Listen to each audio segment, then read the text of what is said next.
Today we are going to see, what if Goku raised Gohan alone after losing Chi-Chi? Part 2. So let's get started. The world seemed to shrink. There was only that patch of dry earth, that boiling rock under the sun, just two figures at the center. Everything else vanished. And then, Goku moved first. FWOSH. An orange bolt of lightning shot straight toward her, leaving a sharp buzz in the air. Vegeta didn't flinch. She just smiled, and stepped aside. Is that all you've got, Kakarot? Her voice came out in a soft mockery, as if dancing with her own words. Goku's fist grazed her cheek, but didn't touch it. Vegeta spun with feline grace. Her arm rose like a whip, slamming down to strike the Saiyan's side. But it didn't land. Goku blocked with his forearm. Clank. Their eyes met for a fraction of a second. And that was it. The exact moment they both realized what they were up against. Neither one was what the other expected. Not an arrogant princess. Not a naive peasant. They were warriors. And the exchange began. Zong. Bam. Whoosh. Clack. BWHAM. Fists clashing against forearms. Kicks flying through the air like blades. Elbows. Knees. Blocks. Feints. Inverted strikes. It was a dance of war. And neither backed down. Vegeta was smiling. Lips slightly parted. Fangs just visible. Come on, Kakarot, show me more. Goku didn't answer with words. He answered with precision. Every strike had purpose. Every defense was deliberate. He didn't fight to show off. He fought to test, to feel, to win. They both shot into the air at the same time. A burst of energy launched them skyward. And the battle continued there, amid the rising currents of heat. ZRRRRM. ZAAAAA. They chased each other through the clouds, colliding like stray meteors. Each clash sent shockwaves through the sky. Birds scattered in chaotic flocks. The sky trembled. Goku suddenly pulled back. He stopped, floating 20 meters away, gathering energy in his palms. Ha! BABABA boom! A blast of ki shot from his hands, like a blazing arrow of light. Vegeta narrowed her eyes. Energy blasts already? You're getting serious fast. She pushed off to the side with a sharp twist. The blast grazed her armor, veering off into the sky. It exploded far above, a golden flash lighting the clouds. BOOM. Vegeta spun in mid-air, still smiling. Her hair whipped with the static of battle. Alright then, my turn. She raised both hands, fingers spread, palms glowing. A low growl rose from her throat. HYAAH.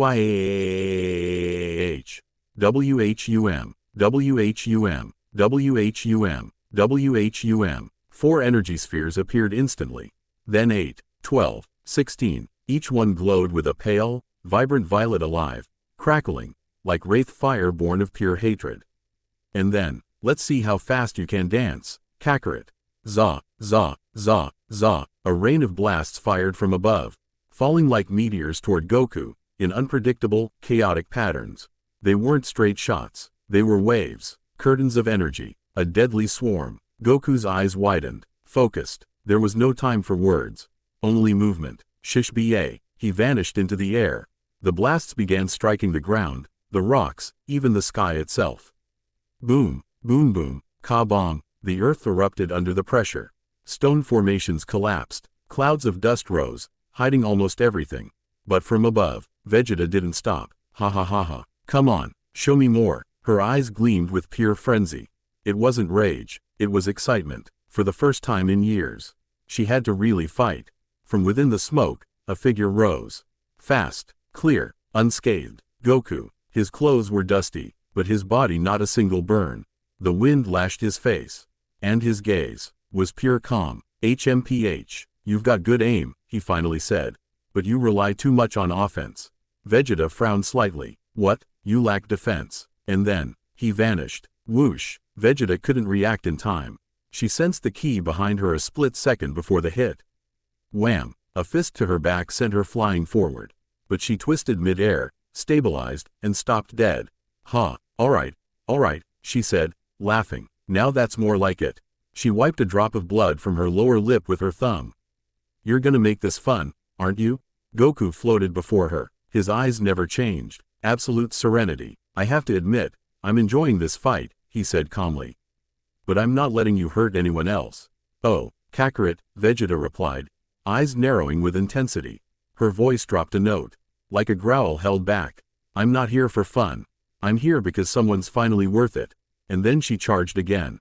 Faster, stronger, with more intent. Goku smirked slightly, and charged too. 2 meteors, 2 flames, 2 Saiyan souls.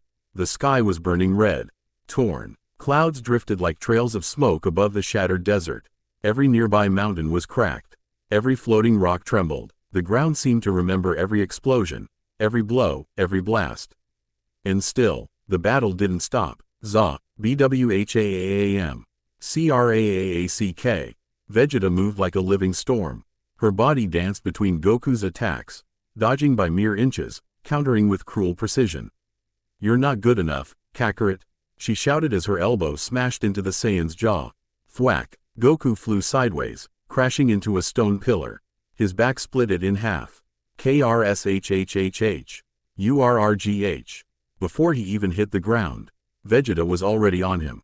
There was no mercy, only speed. Wham! A kick to the chest launched him through the air again. And before he could regain control, HYAAA. Vegeta yelled, her hands lighting up. 2 energy blasts burst from her palms. Bong! BOOM! They hit Goku head-on, sending him flying, wrapped in smoke and burning stone. The ground caught him with a dull tremor. Kroom! A trench opened beneath him, stretching dozens of meters. From atop a rocky formation, Yajirobe was watching. His hands clutched the edge of a stone like he might melt it from sheer terror. What kind of woman is that? She's not a princess, she's a demon. He trembled, he sweated, but he couldn't look away. Goku, please get up. Do something. Don't leave me alone with that maniac. Vegeta floated slowly above the crater, arms crossed, hair whipping in the wind. Her smile, wide, arrogant, deadly. Is that it, Kakarot? Her voice echoed across the battlefield. Quote, that was the great warrior who defeated Nappa. That, a harsh laugh escaped her throat. You really think you can beat me fighting like a lucky farmer? She closed her eyes for a second, let out a small sigh. Pathetic. But then, the dust stirred, an arm emerged from the smoking trench. Then another. Goku pulled himself up, gasping. His clothes were torn, his chest marked with bruises. A thin line of blood ran down from his eyebrow. And still, he smiled, not a mocking smile, not bravado, a calm smile. Hey wow, he brushed the dust from his shoulders like he just tripped. Gotta admit you hit hard. Vegeta narrowed her eyes. Still talking? I figured you'd be begging by now. But Goku looked up this time with something different. A gaze resolute, no burden, no fear. I see why they're all afraid of you, Goku said, flexing his fingers. But I didn't come here to surrender. He stepped forward. The ground lightly trembled. I came to protect my planet. And then, he straightened up, closed his eyes, arms stretched out to his sides. Vegeta descended a little, arms still crossed. What now? Another useless trick? Goku squinted, and shouted, Kaioken. Boom! The air trembled. An invisible wave expanded outward, lifting stones, tearing the ground. A red aura burst around him. Goku's body seemed to glow from within, as if liquid fire wrapped around his muscles. His veins bulged, his pupils shrank, his power surged. Vegeta felt it instantly. What is that energy? Her eyes narrowed. A chill ran down her spine. That aura, it's the same one I saw when you broke Nappa's back. She remembered the moment with perfect clarity. The strike, the broken spine, the flawless brutality. Vegeta stepped back not from fear, but calculation. Kaioken, she whispered. So that's your trick? But before she could analyze more, Goku was already in front of her. What? WHAAAM. A clean shot to the gut. Vegeta's armor cracked. Her body bent forward. Her eyes shot wide. Air blasted from her lungs like a silent scream. GUHHAAAGH. Escaped her throat. Goku spun in mid-air and slammed a kick into her back. Zong. Vegeta shot downward. She hit the ground with a brutal crash. KRRAAAAK. The earth split like an eggshell. The crater widened. Vegeta stayed down for a few seconds, breathing hard. Dust coated her. Her armor was damaged, her hair disheveled. And then, she rose, slowly, but steady, smiling. Hey, so that's what it was. She spat to the side, wiped her mouth with the back of her hand. Now you're worth it, Kakarot. Now you're really worth it. Our eyes gleamed with something that wasn't rage. It was pure thrill, raw adrenaline pulsing through her temples. Show me more. Goku descended into the crater, still floating, still wrapped in his crimson aura. His voice was clear, direct. I will. They both took position again. Feet grounded, bodies tense, and in the distance, a distant thunder cracked the clear sky, as if the earth itself was bracing for what came next. The wind was a storm of invisible blades. It howled between the desert's shattered stone pillars, clashing against mountains wounded by explosions. The ground was scorched in multiple places, riddled with fresh craters, scattered with smoldering debris, and at the center of that living field of ruin, Goku and Vegeta charged at each other. They didn't speak anymore. There was no time, only instinct. Zah! They flew so fast that the earth cracked in the wake of their paths. Their auras, red and white, twisted together like raging comets. Goku, still burning with Kaioken, felt the power pulsing through his veins. Every step in the air was faster. Every punch, heavier. His muscles, taut but controlled, reacted with surgical precision. Vegeta was finally fighting for real. For the first time in years. And she knew it. She felt it. Biwam. Their fists collided mid-air. The impact was so brutal that a shockwave burst out from their clash, obliterating the floating stones around them. KRRRRUUUMMMM. Vegeta smiled as they struggled in the air. TCH finally using more than just words. Kakarot. Goku gritted his teeth, pushing his arm against hers. You're stronger than I expected and faster. A kick came from below. Goku blocked with his knee. She spun in the air, throwing an elbow. Goku ducked, countered with an uppercut. CRAAACK. It hit Vegeta in the side, sending her crashing into a column of rock. BOOM. Dust rose, stone cracked. But, before Goku could catch his breath, Zah! Vegeta shot out of the smoke like lightning. Her face twisted into a rabid smile. Her fists were pure Saiyan daggers. Wham! Wham! Wham! Goku took the hits and blocked just as many. This was no longer a series of isolated blows. It was pure exchange, relentless. Every second, 5 strikes. Every strike, a threat, and then, they pulled back, floating face to face, radiant auras flickering, bodies tense, eyes burning. Their chests rose and fell. They were sweating, breathing the dust like it was pure oxygen. And they smiled. Vegeta raised a hand to her lips. That metallic taste coated her tongue. She looked down at her fingers.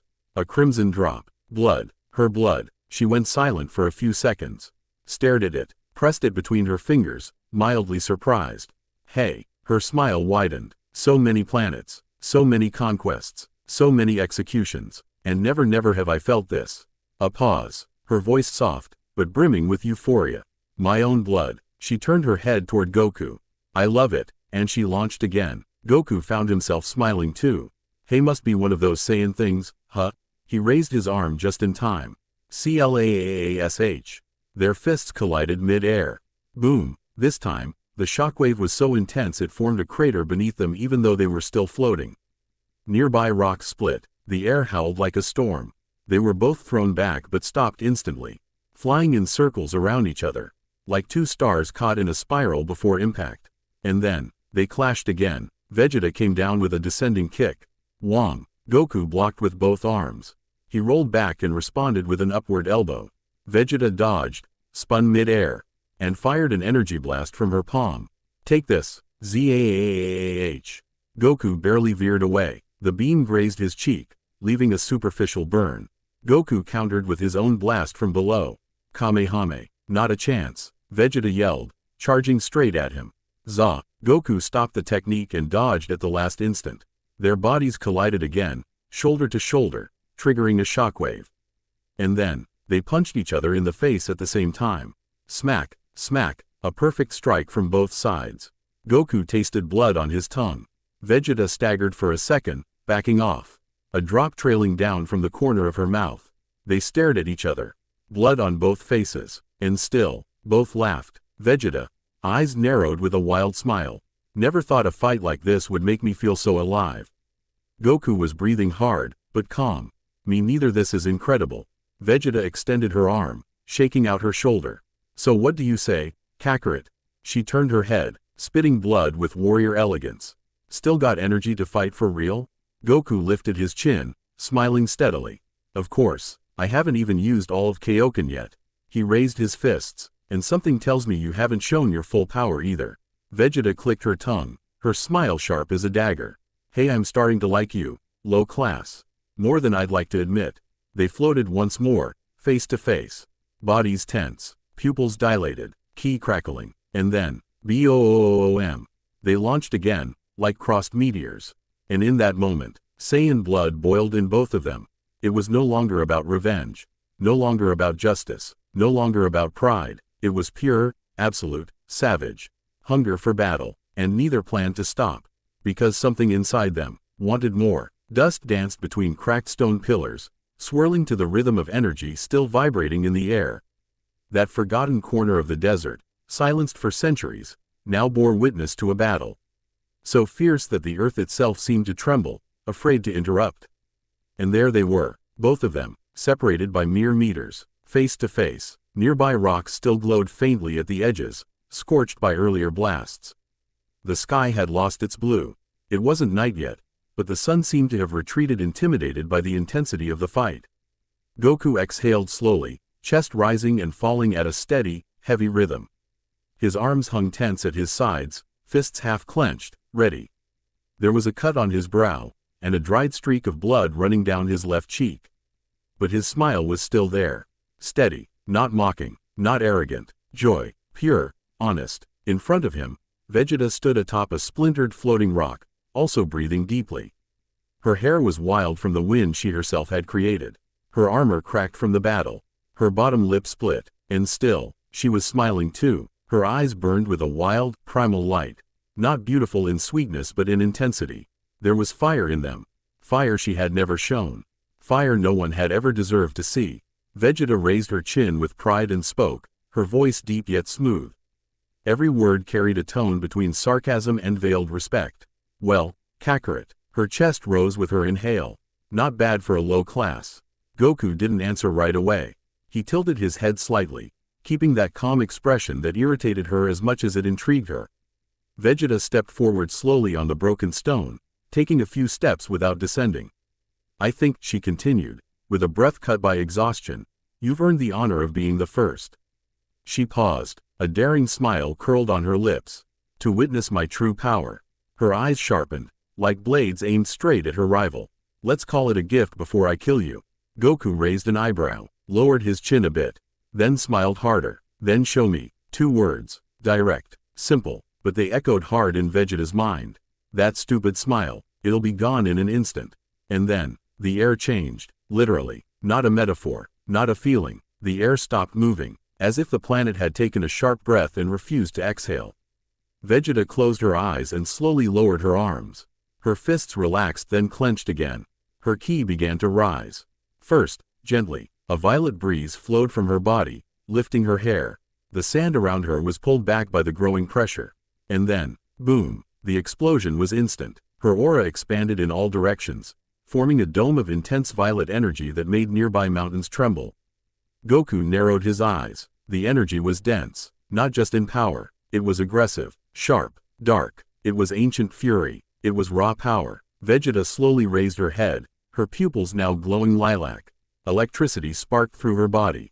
Her hair didn't just move, it vibrated. Her ki kept growing. Goku stepped back instinctively, not from fear, but because his instincts demanded it. This isn't just a technique. This is how she truly fights. So this is the power of the strongest Saiyan. Vegeta lifted both arms to the sides.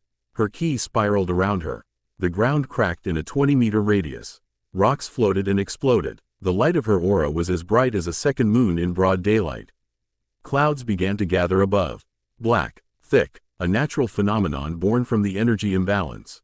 The sky darkened, and the earth felt it. Goku squinted. Kaioken still active but not yet intensified. So there you are. His voice was soft, but full of restrained excitement. Your true power. Vegeta slowly lowered her arms and stared at him with brutal calm. Her eyes no longer mocking. For the first time since stepping on this planet. Serious. And, she said in a deeper voice, her words vibrating with her energy. Where's your laughter now, Kakarot? A stone dissolved as it floated between them. Silence stretched. Goku looked at her, and smiled again. Right here. He raised his fists, and ready to fight. Vegeta narrowed her eyes. Idiot. And then, the earth shook, literally. Vegeta's power had finally peaked. The clouds roared. Thunder cracked on the horizon. And within that growing storm, Saiyans prepared to unleash what might be. The most brutal fight Earth had ever seen, and neither intended to stop, because in their veins boiled fire and hunger for battle and for destiny. "Shall we continue?" she asked, a defiant smile on her face, purple sparks racing across her skin. Goku clenched his fists, a soft chuckle rising from his throat. "Of course, I was just starting to warm up." And then, the battle was about to begin again. But this time, they would give it everything. The sky remained darkened, tainted by the swirling black clouds born from a battle that shook the very atmosphere. In the distance, lightning struck the horizon not with an electrical roar, but with a spiritual one.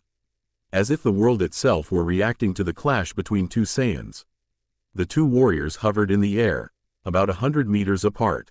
Goku floated with difficulty. His chest heaved violently, panting as if every breath hurt.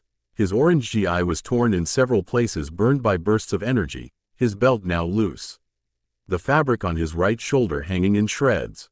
Blood trickled from a wound on his forehead, and his left arm trembled slightly from the impact of their last clash. The Kaioken still enveloped him in that vibrant, crackling red aura like liquid fire floating around him. But even with all that power, he was being overwhelmed. In front of him Vegeta, the Saiyan princess, illuminated by her blazing purple aura, watched him from afar with a confident, calm expression but with a glimmer of excitement in her eyes. Her breathing was heavy too, but her stance remained solid, commanding, as if her body had been made for pure, unfiltered combat. Sweat trickled down her brow, but there was no fatigue, only hunger, for more strength, more impact, more testing. "What's wrong, Kakarot?" she asked, tilting her head with a taunting smile. "Has that fire in your blood already gone out?" Goku didn't respond. He couldn't. In his mind, the buzzing was constant. His pulse throbbed inside his skull. Every fiber of his body trembled with a mix of exhaustion and defiance. "No, not yet. Raah!" Vegeta roared, launching herself at him again. The air cracked as she surged forward. Her figure appeared in front of Goku in the blink of an eye. Wham! A knee driven straight into the Earthling's gut. Goku spat out saliva. The air fled his lungs. His body curled inward but didn't fall. Crack! A sharp elbow from Vegeta sent him spiraling toward the ground. Goku crashed hard into a rocky plateau, which exploded into shards of stone and dust. "Goku!" King Kai's voice rang out from the other world, resonating in his disciple's mind with unusual gravity. "You can't go on like this. Your body won't hold out much longer." Goku lay in the crater for a few seconds, coughing painfully. Blood dripped from the corner of his mouth. "I know," he whispered. "I know, King Kai." "Then stop. The Kaioken is already tearing your muscles apart. If you push it any further, you could rip yourself apart from the inside. You could die." The master's voice was firm, not out of cruelty, but desperation. He had never seen Goku pushed this far. But Goku closed his eyes, and thought of Gohan, thought of Krillin, thought of Piccolo's body still warm when he found it, of Yamcha, of Chaozu, of Tien. And then, he looked up at the sky, where she hovered, Vegeta, with her proud smile, her overwhelming aura, her perfect stance, a demon in the form of a warrior goddess. And yet, she drove him forward, pushed him beyond what he thought possible, not out of malice, but because with every strike, Goku felt like she was shouting, "Give me more." There was no hatred in this fight. It was something deeper, more primal. "I'm sorry, King Kai," Goku murmured, forcing himself to stand. His red aura flickered, nearly fading. "I have to do this." He clenched his fists. The crater beneath his feet began to crack apart. And then, "Kaioken!" he screamed with all his might. ×3, he roared, and his body exploded with light. The change was instant. A blinding red shockwave burst from his body, expanding outward like a sonic boom. Nearby stones were flung into the air from the pressure. The mountain behind him cracked open. Vegeta instinctively halted her flight. She blinked, and her smile wavered just slightly. What? An invisible force began pushing her back. Not wind, not a blast, key pressure. Goku hadn't moved, and yet his energy had. Vegeta felt her body resisting the act of floating, as if some crushing force demanded she retreat. A force she couldn't see but could feel, as if the very environment had chosen to side with Kakarot. "What the hell are you doing, Kakarot?" she shouted, now with real tension in her voice. The air trembled. Her purple aura still burned, but it seemed to be swallowed by the intensity of the red pouring from Goku. The Earthling warrior stood tall. His hair whipped about from the energy. His muscles vibrated at their limits. The veins in his arms pulsed furiously. And his face still wore a smile. "So this is," he murmured, "the power you forced me to use." From the other world, King Kai could only watch the scene unfold with a mixture of fear and pride. "That fool," he whispered. "He's going to destroy his body. But still, he's doing it to protect the people he loves." On the battlefield, the dust began to settle, and Goku was now floating slowly toward Vegeta. Every one of his movements felt like a detonation. The Saiyan princess watched him with wide eyes. How is it possible that a low class?" she muttered, and deep down, she knew. That pressure she felt, that metallic taste in her mouth, that twisting in her gut, it was the anticipation of defeat. But instead of rage, she felt exhilarated. "Then show me, Kakarot," she whispered, raising her fists. "Show me how far your power goes. Prove to me you're not just talk." The battlefield, a desert carved by gods in forgotten ancient wars, vibrated with a tension unlike any battle before. The rocks, once silent witnesses of time, now shattered, flew, fractured under the fury of two titans. In the distance, the clouds twisted into a vortex in the sky, as if the heavens themselves didn't know whether to darken or erupt in light. Goku was no longer the same. Kaioken X3 engulfed him like living flame. His crimson aura didn't just flicker, it tore through the air, sending out invisible shockwaves that swept away dust and made the stones tremble. Every pulse of his ki was like the heartbeat of a cosmic giant. Vegeta didn't have time to prepare. "Tisk, wah," she began, muscles tensed and feet planted on a rock, but it was already too late. Bam! A clean hit, unexpected, almost invisible. Goku appeared before her like a tangible illusion, landing a punch straight to her face that sent her flying out of control. Vegeta shot through the air like a destabilized bullet, the rocks exploding in her wake from the sheer pressure, leaving behind a trail of destruction. "Nung," the princess growled, trying to halt her flight, twisting mid-air. But she couldn't. Thoom. A brutal kick smashed into her back. Goku had appeared behind her again. With surgical precision, the Saiyan was launched skyward like an inverted meteor. Her body spun as her ki spiraled out of control from the blow. "Damn you," she snarled, righting herself in the air. But when she looked forward, Goku was already there. Again. "Impossible," she reacted. In one swift motion, she brought both hands before her chest. "Take this," she roared. A storm of ki blasts surged from her palms. Dozens, hundreds, purple and blue bolts of energy tearing through the air, sweeping the skies and ground alike.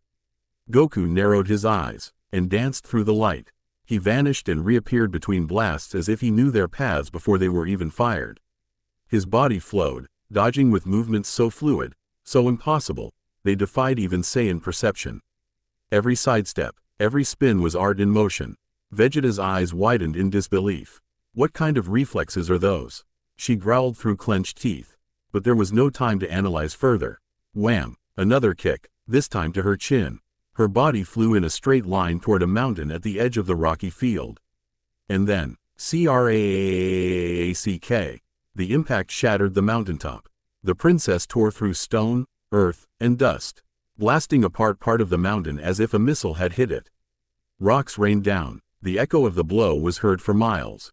A few hundred meters away, hidden between two low peaks, trembling behind a rock outcrop, Yajirobe watched, mouth agape. "These two, they're not mortal," he whispered, flattened against the ground. "This isn't a fight, it's a damn earthquake." He swallowed hard, peeking out a little more. "Goku, he's doing it. He's beating that woman's ass, yes." Then his face turned more nervous. "Or at least it looks that way. Please let this end soon. I can't eat when I'm scared I'm gonna die." Back at the shattered mountain, a crackling sound. Stones breaking. Then, Vegeta emerged, like a wounded panther, her face coated in dust, a thin line of blood trailing from her lip.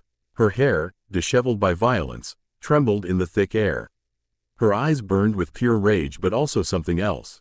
Excitement. "You bastard," she growled. She leapt. Her purple aura exploded around her like a demonic inferno. But before she could even launch her counterattack, zoom, Goku was already there. Like lightning, like a roar. Bam! A punch straight to her cheek shook her. Aargh. She spat blood, spinning through the air. She tried to recover her balance, firing a ki blast from her left hand. Goku dodged it with a simple twist, and countered. A single punch. directed, precise, right to the gut, THUUD. The punch landed with a dull, crushing sound. Vegeta's body curled over the impact. Her eyes shot open wide. Blood burst from her mouth. GGKH, she gasped, breathless.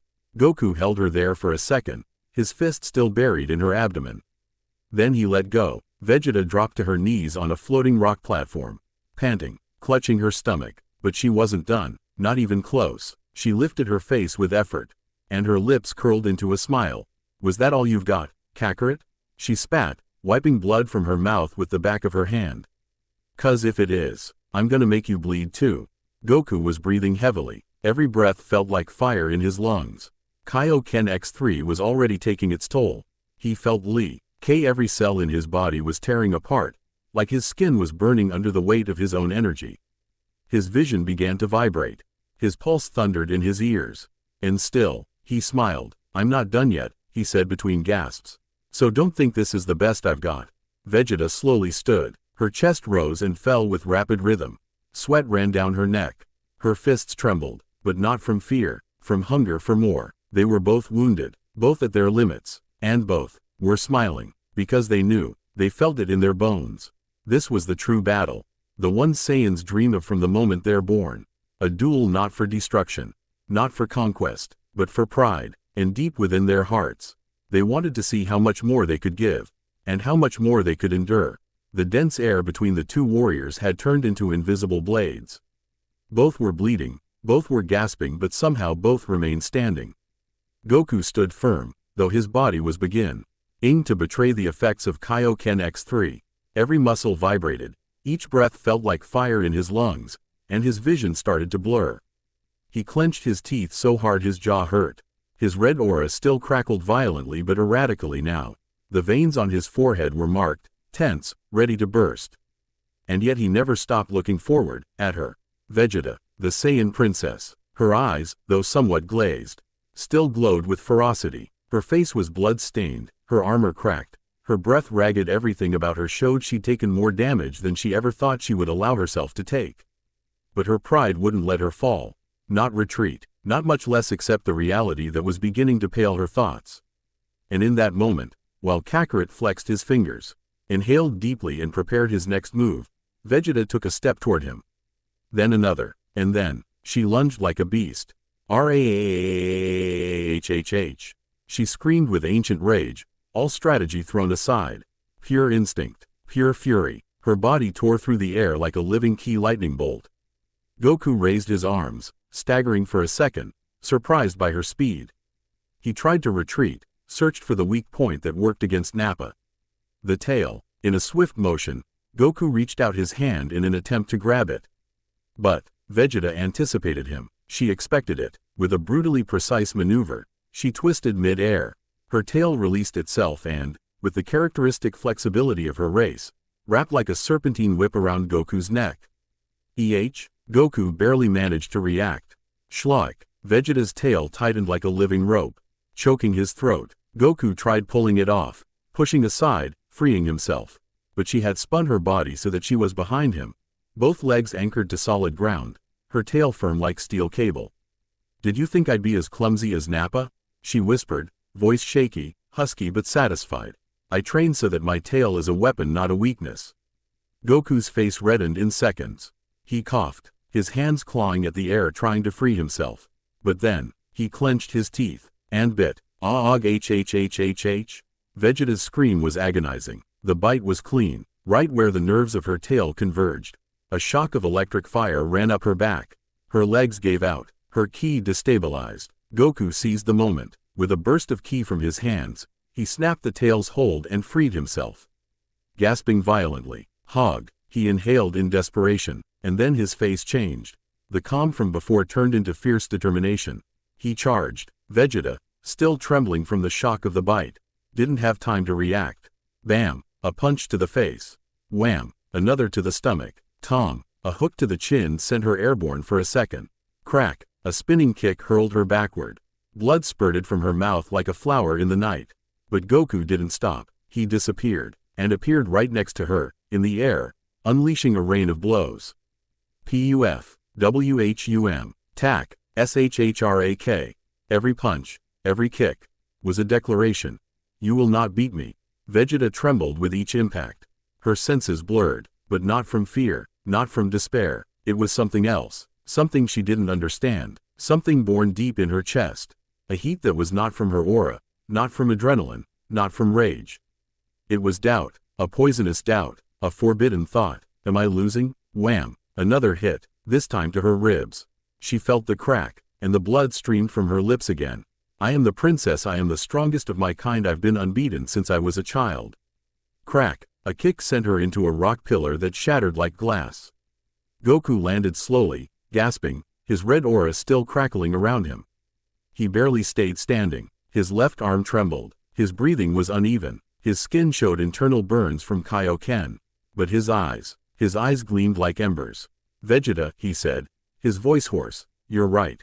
He lifted his face. I am a low class. I was sent to this planet because nobody expected anything from me.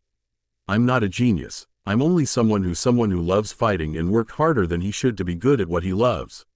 Vegeta rose from the rubble, spitting blood, her lips cracked, gaze trembling. Her arms were tense, her ki unbalanced. But still she could fight. And are you proud of that? She said with a broken voice, smiling ironically. Are you proud that you have to bleed to get where others are born? Goku nodded quietly, very proud, and then, she fell silent.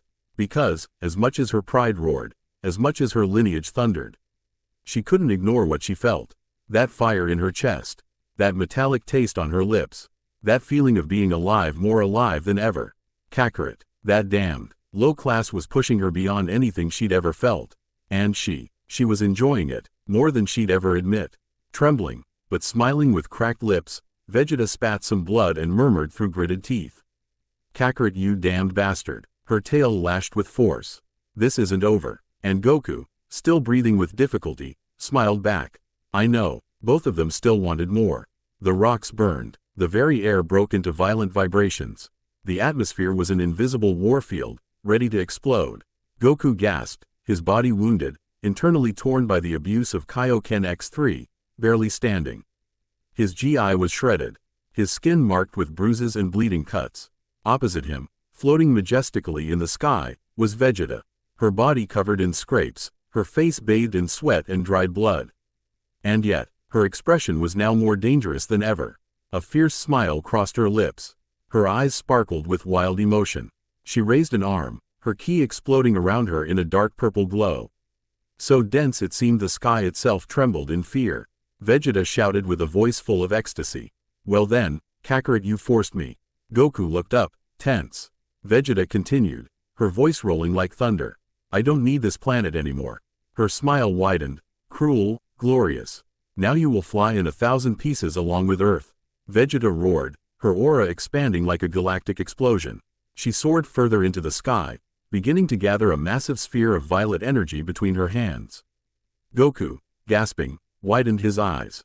What did you say? Sweat dripped down his forehead. His heart hammered like a war drum. Vegeta laughed as her energy grew. If you can dodge it, try, Kakarot.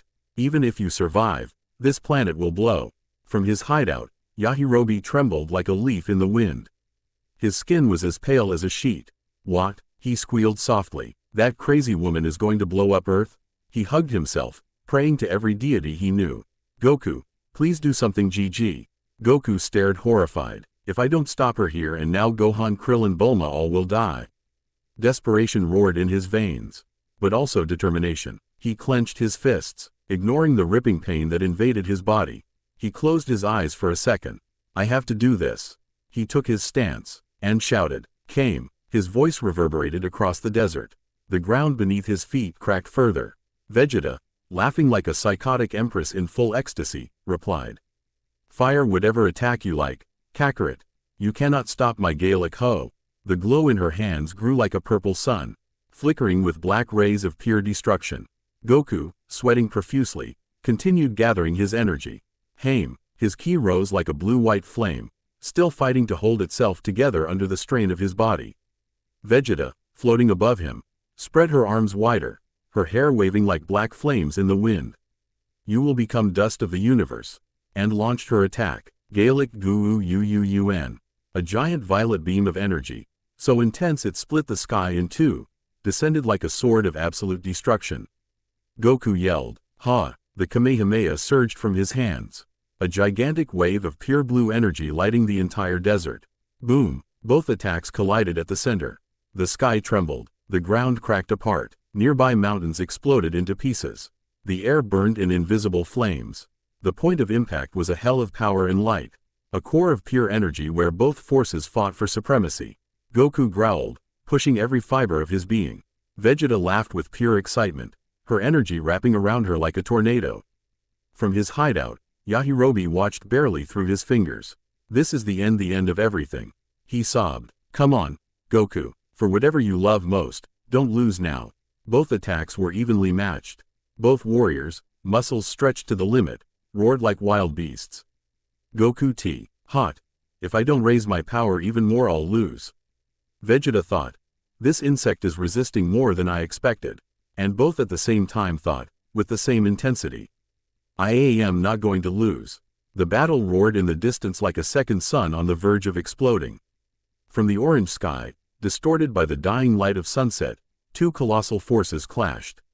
One was pure blue alive, pulsing, as if it held the entire ocean within it. The other, dark violet and wrapped in black lightning, seemed to consume everything in its path. And at the center of that titanic clash, the fate of Earth hung by a thread of ki. Hundreds of kilometers away, atop a distant plateau still within visual range of the catastrophe, two small figures floated silently, held aloft by the flying nimbus. Gohan stood, his eyes fixed on the horizon. Krillin sat beside him, hunched over, his face tense. Both still, both witnesses to the impossible. Krillin swallowed hard. His hands were clenched on his knees, knuckles white. The wind, charged with residual ki particles, whipped through his tunic but he didn't seem to notice. Gohan, he finally said, breaking the silence, his voice hoarse. Do you see that? Gohan didn't answer. His gaze never left the wounded sky. Krillin pointed. That purple light, it's Vegeta. He paused. And the blue one, that's Goku. The nimbus gently rocked beneath them, as if holding its breath too. Those attacks, Krillin continued, a thread of desperation in his voice. They're huge. If either of them misses, it could destroy everything. Even, he struggled to swallow, even is, from here. Gohan gave a slight nod, but his expression wasn't fear. It was something else, calm, faith. Krillin frowned. Hey, Gohan, are you even listening? Your dad's down there facing something that could wipe out the whole planet. Gohan turned slightly. His wide eyes were glowing not with tears, but with determination. I know, Krillin. His voice was soft, but steady. Dad is fighting. He turned his gaze back to the horizon. The two lights still clashed in the distance, as if the world itself was being torn in two. And he's not going to lose. Krillin blinked. How can you be so sure? Gohan took a moment, then replied, because he never does. A pause. Because he's my dad. Silence fell between them once more. The roar of battle still vibrated in the air like a thunder held at bay. And Gohan kept watching. His face, still so young, bore an unusual gravity. It wasn't the face of a child waiting to be saved. It was the face of someone who knew, deep down, that the one fighting down there wasn't going to let him down. Krillin glanced at him out of the corner of his eye, and for a second felt ashamed. He, a seasoned warrior, had trained with Goku since childhood. He had faced tournaments, battles, wars. And yet he doubted. Gohan, on the other hand. Gohan believed, with a strength that shook him. Krillin gritted his teeth. You're right, Gohan. The boy looked at him. Krillin smiled, though his face still trembled. That idiot always finds a way. Then, from the horizon, an explosion. Boom, the sky split open. Clouds were blown apart in every direction like dry leaves. A shockwave swept across the earth. Trees bent, birds fled, rivers churned as if pushed by some ancient force from the depths. And Gohan barely moved. His eyes remained fixed on the heart of the blast, where two warriors, his father, and the Saiyan princess, were still deciding the fate of everything. The light from their attacks still clashed like blades of pure energy. A pillar of radiance pierced the sky, anchored between earth and space. The edges of the beam began to tremble, to collapse. Gohan clenched his fists tightly. His nails dug into his palms. But his face remained unchanged. He remembered. That morning he appeared in the middle of the desert, and Mr. Piccolo had told him his father was dead.